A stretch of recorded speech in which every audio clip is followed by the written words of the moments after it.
Assalamualaikum warahmatullahi wabarakatuh. Salam sejahtera untuk kita semua, Bapak, Ibu, dan hadirin sekalian yang sangat kami hormati dan kami banggakan. Pertama-tama marilah kita panjatkan puji syukur kehadirat Allah Subhanahu wa Ta'ala yang telah memberikan banyak nikmat kepada kita sehingga kita dapat dipertemukan kembali di acara ini dalam keadaan sehat walafiat. Selanjutnya salawat dan salam kepada baginda Nabi Muhammad SAW beserta keluarga, sahabat, dan para pengikutnya. Semoga kelak kita semua mendapat syafaat dari beliau. Amin amin ya rabbal alamin. Sebelumnya saya ucapkan terima kasih kepada panitia pelaksana yang telah memberikan kesempatan kepada saya sebagai Ketua Panitia Seminar Nasional secara virtual. Selaku Ketua Panitia Pelaksana mewakili para anggota panitia, saya mengucapkan salam dan salut kepada Bapak atau Ibu selaku pembina dan pengurus acara ini.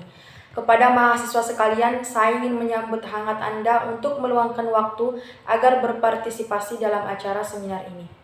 Tidak lupa saya ucapkan terima kasih banyak kepada rekan-rekan seminar yang telah bekerja keras dari awal persiapan hingga hari pelaksanaan. Selamat datang kami ucapkan kepada para peserta yang hadir dalam seminar pagi hari ini. Acara seminar yang mengangkat tema Mahasiswa Hebat Santun Berbahasa di Era Digital ini resmi kami gelar untuk umum. Acara ini adalah salah satu kesempatan baik yang dapat kita gunakan untuk saling berbagi ilmu dan pengetahuan serta pengalaman tentang menjadi seorang mahasiswa hebat yang santun berbahasa di era digital. Oleh karena itu, kita perlu mengetahui bahwa bagaimana sih yang dikatakan mahasiswa hebat itu? Perlu kita ketahui bahwa bahasa merupakan alat komunikasi manusia. Peran bahasa adalah menyampaikan pesan antara satu individu dengan individu lainnya. Bahasa adalah suatu sistem lambang bunyi yang arbitrer, artinya orang-orang tertentu dapat menggunakannya untuk bekerja sama dan berinteraksi. Dasar terciptanya kesantunan berbahasa adalah sikap penutur terhadap lawan tutur, yang terwujud dalam penggunaan bahasanya. Kesantunan berbahasa adalah sikap hormat penutur terhadap lawan tutur yang diwujudkan dalam tutur kata yang santun, dan tutur santun juga muncul dari sikap hormat. Kehidupan manusia yang tidak luput dari komunikasi tentu membutuhkan cara berbicara. Maka untuk itu diperlukan kesantunan dalam bahasa yang mengidentifikasikan diri sebagai bangsa terpelajar dan menjunjung tinggi norma budaya yang baik. Ironisnya, kesantunan berbahasa merupakan hal yang kurang mendapat perhatian. Contoh minimnya kesantunan berbahasa di era digital saat ini adalah penggunaan jejaring sosial. Di era digital seperti sekarang ini, jenis media sosial di Indonesia sangat beragam.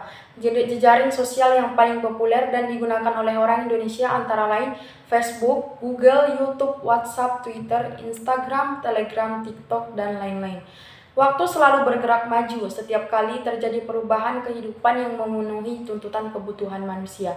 Perkembangan teknologi selain kenyamanan dan banyak keuntungan, kemajuan teknologi tersebut juga membawa dampak negatif bagi manusia, terutama dalam kaitannya dengan bahasa. Bahasa merupakan alat untuk menyampaikan informasi kepada orang lain, baik secara lisan maupun tulisan. Saat ini terjadi perubahan kesantunan dalam berbahasa, kedengarannya seperti seseorang mengalami kejutan bicara. Jika budaya sastra masih rendah atau Indonesia masih peringkat terendah di Asia Tenggara, kita sekarang menghadapi era informasi yang berlebihan. Pengguna media sosial di Indonesia tidak sedikit. Menurut penelitian Hootsuite yang diterbitkan pada Januari 2019, pengguna media sosial di Indonesia mencapai 150 juta atau 56% dari total populasi. Jumlah ini 20% lebih tinggi dari survei sebelumnya. Saat ini ada 130 juta atau sekitar 48 juta dari populasi pengguna gadget.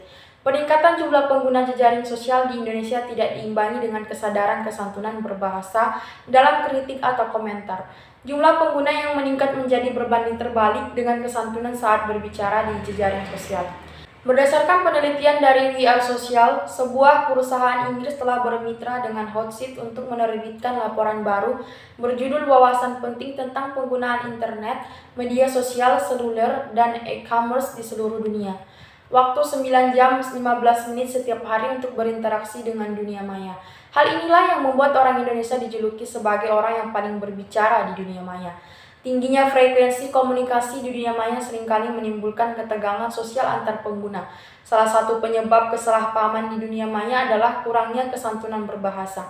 Saat berkomunikasi di dunia maya, masih banyak masyarakat Indonesia yang kurang memperhatikan kesantunan dalam berkomunikasi.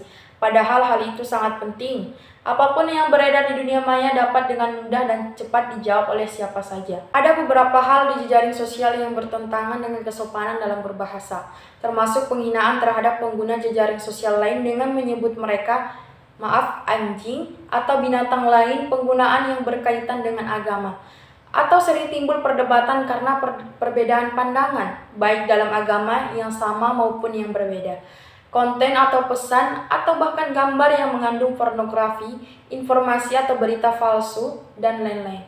Di mata dunia, Indonesia dikenal sebagai bangsa yang adil dan beradab, bangsa yang besar yang menganut adat ketimuran yang syarat akan nilai moral, etika, dan agama. Sayangnya, kekasaran tersebut tersebar luas di awan media sosial dan menyangkal adil dan beradab sebagai cerminan identitas Indonesia.